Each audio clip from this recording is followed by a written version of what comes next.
గత 48 గంటలుగా Jagan and gang చేస్తున్న రోత రాజకీయాన్ని చూసి జనం చేదరించుకుంటున్నారు. సిగ్గు శరం లేకుండా అలా ఎలా అడ్డగోలుగా మాట్లాడుతున్నారని జనం ఆశ్చర్యపోతున్నారు.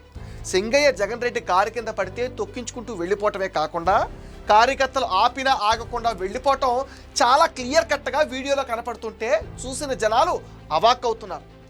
ఎవరైనా ఇలా ప్రమాదం జరిగితే అక్కడ ఆగి తన కారులో కానీ లేదా వేరే వాహనంలో కానీ హాస్పిటల్కి పంపించే ఏర్పాట్లు చేసి వెళ్తారు. కానీ జగన్ రెడ్డి అటువంటివి ఏమీ చేయకుండా రోడ్డు పక్కకు పడేసి వెళ్ళిపోవటమే చాలా బాధాకరం. వెంటనే హాస్పిటల్కి తరలించి ఉంటే అతను బ్రతికేవాడని డాక్టర్లు చెప్పడంతో జగన్ రెడ్డి మీద జనాల్లో ఆగ్రహం పెక్కువెళుతుంది. అక్కడ తనను ఎవరు అనేది అనవసరం, కానీ జగన్ రెడ్డి అలా చేయటం క్షమించరాని నేరం. గుంటూరు ఎస్పీ సంఘటన జరిగిన తర్వాత పక్కా సమాచారం తెప్పించుకుని ప్రెస్ మీట్ పెట్టవలసింది. కానీ ఆదరాబాదరాగా ఎందుకు ప్రెస్ మీట్ పెట్టాడో ఆయనే చెప్పాలి. ఇన్సిడెంట్ దగ్గర ఉన్న వాళ్ళు పోలీసులకు ఇచ్చిన ఇన్ఫర్మేషన్ ఆయనకి చెప్పారు. ఇక్కడే పొరపాటు జరిగింది. ఆ పోలీసులు కూడా సంఘటనను ప్రత్యక్షంగా అయితే చూడలేదు. ఎవరో కార్యకర్తలు చెప్పింది వాళ్ళు ఎస్పీకి చెప్పారు. ఎమ్మెల్సీ తలసిల రఘురాం పోలీసులకు ఫోన్ చేసి పలానా వాహనం ఢీ కొట్టిందని నెంబర్ ఇచ్చాడనే ప్రచారం ఒకటి జరుగుతుంది. అప్పుడు డ్రోన్ విజువల్స్, స్పాట్లో వాళ్ళు తీసిన వీడియోలు చెక్ చేస్తే అసలు సింగయ్యను గుర్తింది జగన్ కారే అని తెలిసింది.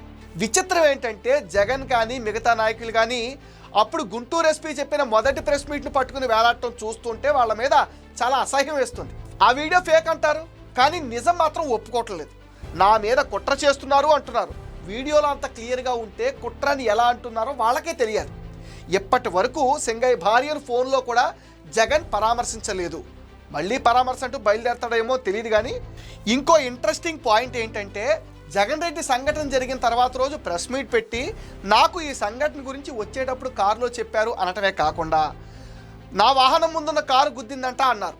అంటే ఇక్కడ జగన్కి తన కారు కింద పడిపోయాడని తెలియదు అనుకోవాలా? తెలియకుండా ఎలా ఉంటుంది చెప్పండి? కారు కింద నుంచి సీరియస్గా గాయపడిన సింగయ్యను తీసేటప్పుడైనా జగన్కి తెలుస్తుంది కదా. మరి ప్రెస్ మీట్లో వేరే కారుని ఎలా చెప్తాడు? అంటే అబద్ధం చెప్పి తప్పించుకుందాం అనుకున్నాడు అనమాట. జగన్ రెడ్డి క్రిమినల్ పొలిటీషియన్ కాదా? ఎప్పుడూ ఎవడో ఒకటి మీద తోసేయటమే. జనం మొక్క మీద ఉమ్మేస్తారనే కనీస స్పృహ కూడా వీళ్ళకు లేదు. రాజకీయాల్లో ఉండాల్సిన కనీస అర్హత వీళ్ళకుందా అని అప్పుడప్పుడు అనిపిస్తూ ఉంటుంది. నేర రాజకీయాలు చేసే వీళ్లకు ప్రజలు ఒకసారి బుద్ధి చెప్పారు. అయినా వీళ్లలో మార్పు రాకపోవటమే ఆశ్చర్యం.